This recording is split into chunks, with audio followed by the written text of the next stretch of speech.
In a move that is both predictable and necessary, the University of Wisconsin is suing the University of Miami and its collective for poaching Xavier Lucas. Let's talk about what the implications are of their claim and what we expect to happen.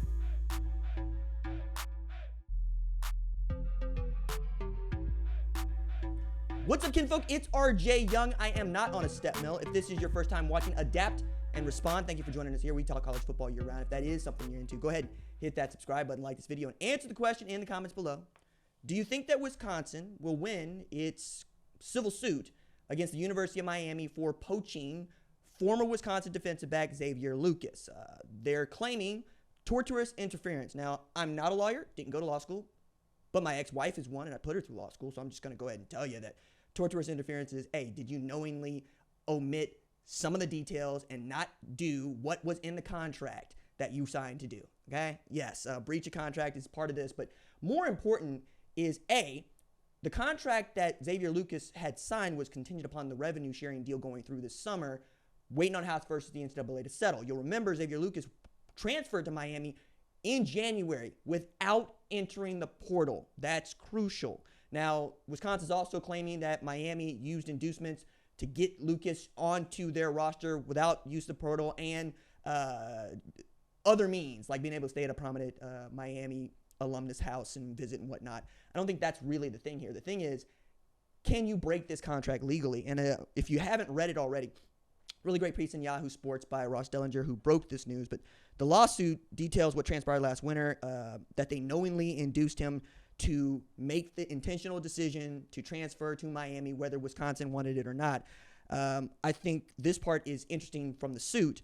Miami interfered with UW-Madison's relationship with student athlete A, that's Lucas, by making impermissible contact with him and engaging in tampering. We all would like to see some consequences, some punishment, some real hard punishment for tampering. Otherwise, it's going to be rampant. And we already believe that it's rampant. We already believe that everybody tampers. It's about who gets caught and who gets called out. And leave it to Wisconsin to go, all right, cool. We'll see if we can't set a precedent now that this House versus NCAA revenue sharing agreement is there, right? Like, that's what's interesting here. The Big Ten is also supporting Wisconsin, as you might add. Their statement is, we stand by our position that respecting and enforcing contractual obligations is essential to maintaining a level playing field. They go on, in addition to our legal action, we will continue to be proactive, protect the interests of our student athletes and our program and the programs and broader college athletics. Like, this is big. This doesn't seem big because it's going on in a courtroom, and it feels like most of college football has been taking place in a courtroom for the better part of, at least a decade. But basically, since the entry of immediate eligibility in the transfer portal and name, image, and likeness, we've had politicians, lawyers, judges telling us what we can and can't do in college football, and nobody really likes it, but that's the way it's been having to go because we need someone to make rules that are enforceable. Hence, the Power Four is trying to push the College Sports Commission into the forefront with Brian Seeley as its CEO, someone that could act kind of like a commissioner, like a Roger Goodell in the NFL. I think as we've seen so many, if not all, universities sign revenue-sharing deals with players contingent upon Houses versus the NCAA settlements approval, you're going to see a lot of people that are paying close attention to this. Because if this goes the way I think it goes, we're going to find out that Miami was wrong here, I think, guessing here, again, not a lawyer, but how wrong are they? And in what ways were they wrong? And in what kind of loopholes are we going to try to close as a matter of respecting the game and respecting the contracts, right? One of the things I find interesting about this is how these contracts need to look a lot like coaches' contracts with termination clauses, buyout clauses, and the like. The problem with this is we don't have a whole lot to go on with what it is that we are finding for like a uniform player contract, like something you might sign when you play for the UFL, for instance, where everybody's basically signing the same contract, or a national letter of intent to make it more about college football. We don't really do those anymore because we don't have to.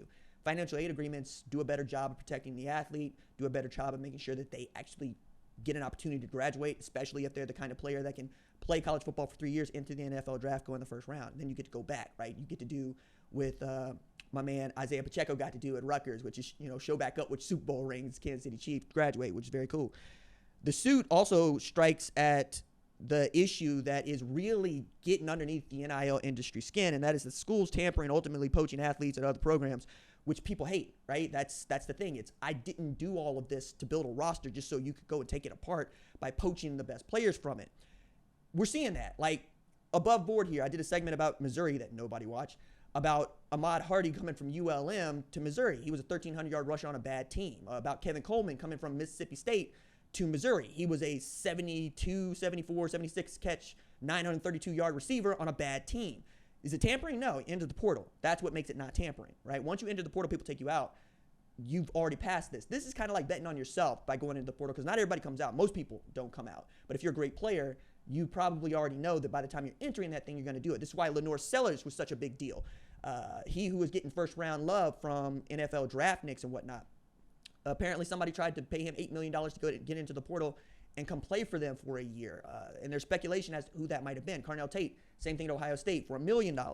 And the list goes on. But what's interesting about the Wisconsin deal is that it was a 2-year deal for Lucas that he signed that was set to begin July 1, right? The first date that schools can actually directly start compensating these athletes.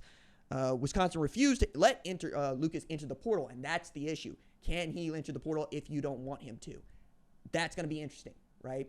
That's something like a no trade clause for the team, right? I don't know that you're going to see that one go around a bunch, but I think this is much less about how good Lucas is and how much of a precedent Wisconsin wants to set with other players. Last year, he withdrew from classes and enrolled at Miami in January. So, like, he was already, from a or academic standpoint, clean. But he's also got a really good attorney in Darren Heitner, who you've probably seen on X a bunch, who told Dellinger in January that he planned to file an antitrust lawsuit against Wisconsin if Lucas was unable to complete at Miami. So one thing before the other, right? Let's see what this suit actually brings, because Wisconsin wants a trial by jury, which I think is going to be interesting to get 12 regular people to sit down and tell you about what they think about a college football player who no longer wants to play at a place that signed a deal that's 2 years and then decides he wants to transfer to another school, ostensibly to go to school, but also to play football. This is why it's a mess, right? This is why it's a quagmire. This is why so many people are upset about what college football has become and is becoming. I'm not. I'm really not. We're smart. We're going to sort all this out. But the fact of the matter is he signed the NIL agreement with a collective to be compensated until the university could legally, within its settlement terms, can compensate him within revenue sharing in July in the suit, right? This is all also in that story that I'm referencing that you should read. But, I mean, with the portal kind of closed, not kind of, all the way closed for like 2 weeks, time is gone, right? Like, I'm really asking this question to us as much as anybody else. Do we care that the portal was closed? I think we do. I think most of us, if not all of us, want to respect the rules. 10 yards to a first down, right? Break the plane for a touchdown. Get the ball over the pylon for a touchdown. 2 feet inbound in the NFL, 1 foot inbound in the college, right? We want to extend all across the board so we can trust the integrity of the game.